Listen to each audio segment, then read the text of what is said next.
ये मेरा भाग्य है।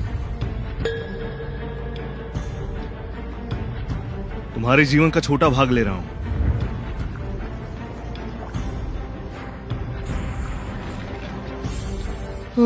मेरी मंद बुद्धि शिष्य, भविष्य में सावधान रहना। मैं तुम्हें सुरक्षित रखूंगा।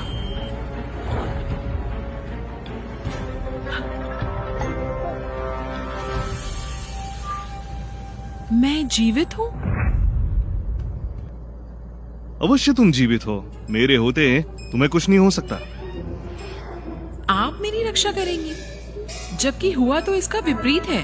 यदि मैंने उनका सामना न किया होता और उन्हें पराजित न करती तो आपका कचुम्बर बन चुका होता। आभास होता है कि मैं अत्यंत भाग्यशाली हूँ। मेरी प्रतिभा असामान्य है। अपनी पूरी शक्ति समाप्त करने पर भी मुझे कुछ नहीं हुआ। मैं और शक्तिशाली बन गई। संभवतः यही मूल परिवर्तन है। तुम किस सोच में पड़ गई? मेरी बाजुएं अब दर्द होने लगी है। मैं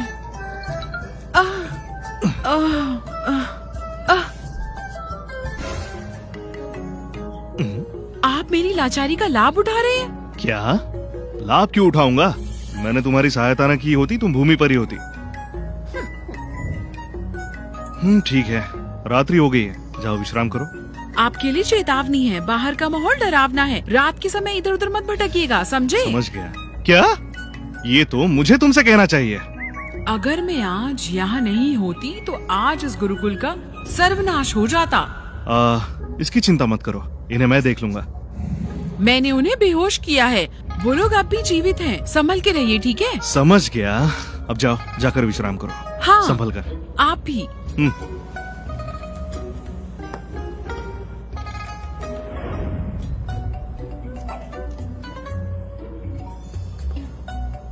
इच्छाधारी, चींटी कहाँ है? गुरुकुल की रक्षा क्यों नहीं कर रही? वो महासागर के पास खेल रही है। कुछ देर तक वही रहेगी। रहने दो उसे, ठीक है। मैंने तुम्हारी सहायता ली है तो उन चारों पर तुम्हारा अधिकार है। धन्यवाद आचार्य। रुको, तुम उन्हें अभी खा नहीं सकते। आज सभा में कोई मेरे सामने बड़ी डींगे मार रहा था। मुझे उन्हें सबक सिखाना है। प्रणाम महाराज, हमने पता लगा लिया है। चिंता मत, गुरुकुल की नदी में खराबी है। केविन कभी नहीं सुधर सकता है। वो तो अपने गुरुकुल की भी रक्षा करने योग्य नहीं है। सही कहा। यदि वो अपने गुरुकुल की रक्षा नहीं कर सकते तो उन्हें आचार्य पद से हट जाना चाहिए। महाराज, नदियाँ हमारे साम्राज्य की सुरक्षा के लिए महत्वपूर्ण है। यदि हमने जल्द ही उसे ठीक नहीं किया और शत्रुओं को इसका आभास हो गया तो वो अवश्य हमारे साम्राज्य में घुसपैठ करेंगे। सेनापति क्रिस, तुम अपने शिष्यों को चिंतामुक्त गुरुकुल की रक्षा करने को कह दो। कोई भीतर नहीं आना चाहिए। कल वहाँ की नदी को ठीक कर देना। महाराज, मेरे शिष्य अभी अभी प्राण युद्ध में पराजित हुए। मैंने अपने सभी शिष्यों को कड़े अभ्यास के लिए लौट आने को कहा है। उन्हें आने में समय लगेगा। महाराज, हम शिकारी गुरुकुल के लोग जाएंगे। ठीक है, अब सब तुम पर निर्भर है। समझ गए? आचार्य केविन, हमारा गुरुकुल तुम्हारे गुरुकुल की रक्षा मुफ्त में नहीं करेगा।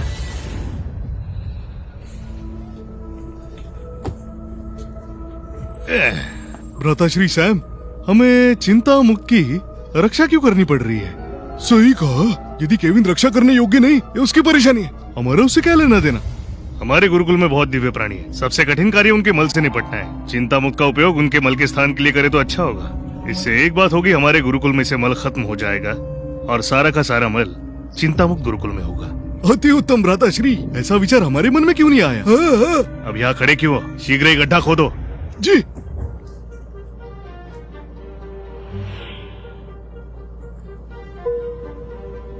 अरे नहीं।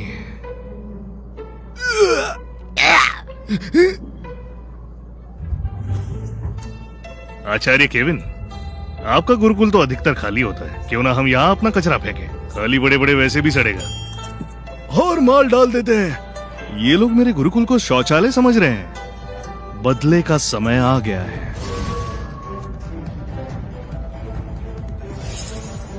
जाने दो, मैं इन्हें भेंट दूंगा। धन्यवाद मत कहना।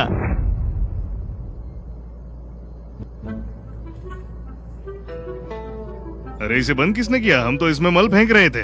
तुम सब लोग जाओ और उसे खोल दो। जी।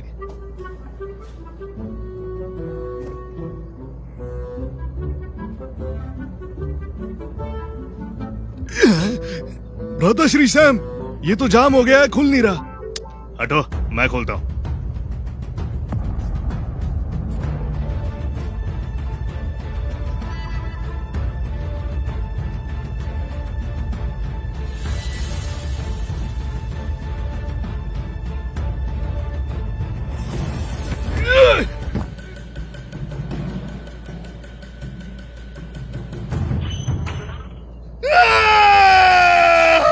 भ्राताश्री, इसके भीतर तो लोग हैं। कौन है मृत्युदंड? असुर समुदाय के लोग लगते हैं। असुर समुदाय, भागो! भ्राताश्री इन्हें बांध कर रखा गया है। हमने इन्हें पकड़ लिया। हमने कर दिखाया।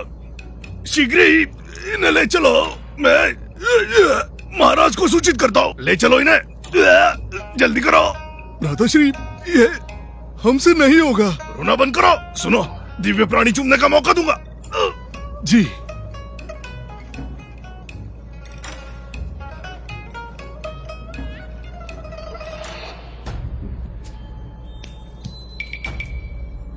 ये दुर्गंध कैसी है? पूरी दुर्गंध है। प्रणाम महाराज। असुर समुदाय के लोग हैं साम्राज्य में घुसपैठ की मल चुराने के लिए। इनसे घंटों तक युद्ध किया और 3000 मुक्कों में मैंने इन्हें ढेर कर दिया। उसके बाद मैंने इन्हें पकड़ लिया। मल चोरी करने आए? तुम्हारा मतलब कि ये हमारे साम्राज्य में केवल मल चुराने आए थे? ये कैसी बेतुकी बात है?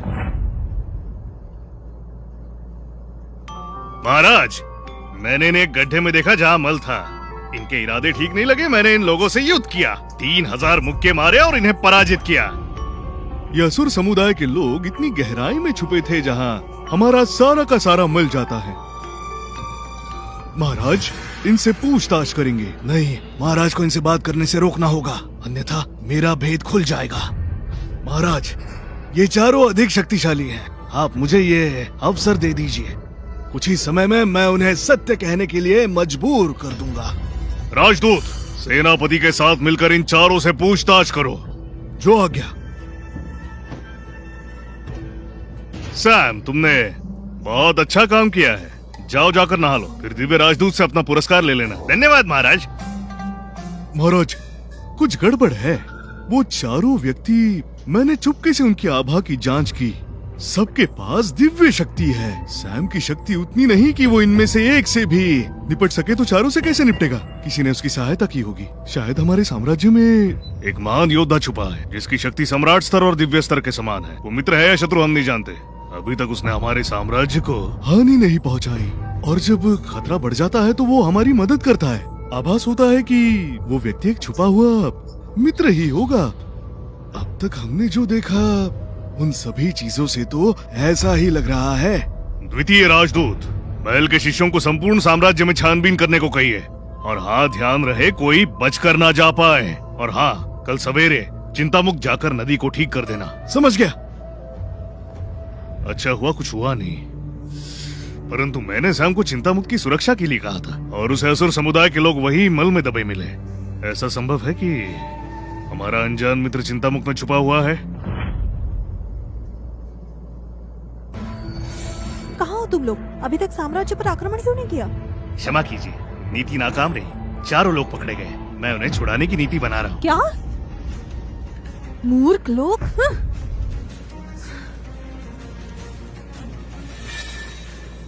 परंतु तुम कौन हो? मैं असुर समुदाय का दूत हूँ। ठीक है, मॉर्गट को संदेश दो। उसे कल ही साम्राज्य पर आक्रमण करने को कहो और चिंतामुक्त का अधिकरण करने को कहो। अवश्य। अभी केवल साम्राज्य पर दबाव बनाया जा सकता है। टसा, आज की रात तुम्हारे जीवन की अंतिम रात है।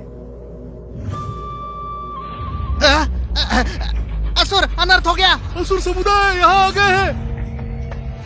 अंततः मैंने इस दिन की प्रतीक्षा वर्षों से की है। आचार्य जी, असुर समुदाय आक्रमण कर रहा है। हम रोकेंगे नहीं? नहीं, हमें कुछ नहीं करना चाहिए। ठीक है।